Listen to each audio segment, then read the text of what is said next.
A 25-year-old traveler arrived at a quiet monastery one afternoon.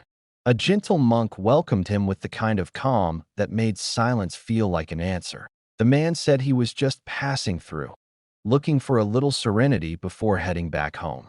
"Thought I'd stop by, soak in some peace," he said casually.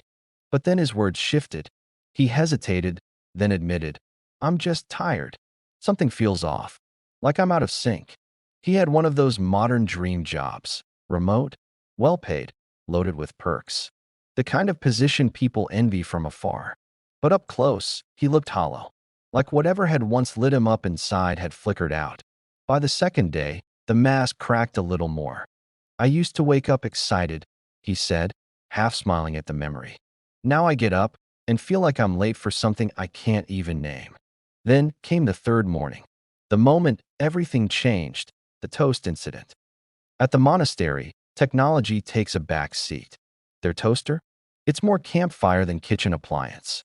No dials, no buttons, just wood, flame, and your full attention. That morning, he'd left the bread in a few seconds too long. When he pulled it out, it was charred black.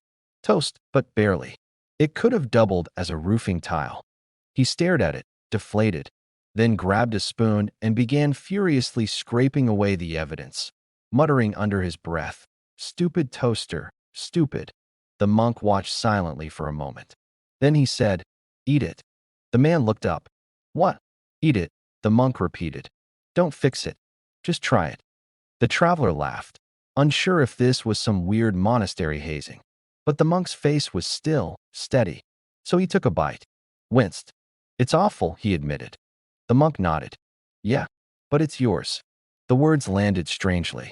Not quite comforting, but not unkind. Then the monk asked, "Why are you really here?" The question hung in the air. Eventually, the traveler exhaled. "I think I messed up," he said. "My job, my relationships, my 20s. I feel like I've wasted it all. Everyone else seems to have a map. And me?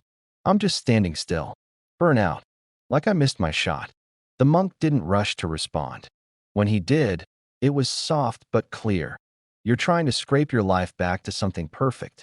Like if you work hard enough, you can erase the mistakes and polish the regrets until they shine. But life doesn't work like that."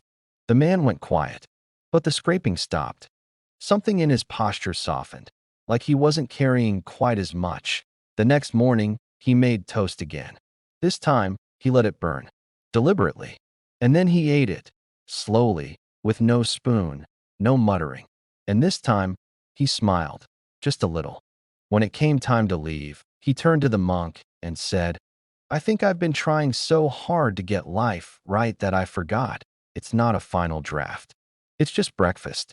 You burn some, you learn, then you try again." The monk smiled. "Exactly, because that's it, really. Life isn't about perfect timing or flawless execution. It's not about editing the past until it's neat and digestible. It's about being here, fully, even in the failed moments, looking silly, foolish moments, especially in the imperfect moments, because they're not failures. They're lessons. And tomorrow, you'll toast again. You start to live a happy, fulfilling, perfect life when you realize the perfect life isn't free from struggle. The perfect life is free from the idea that it's supposed to be perfect.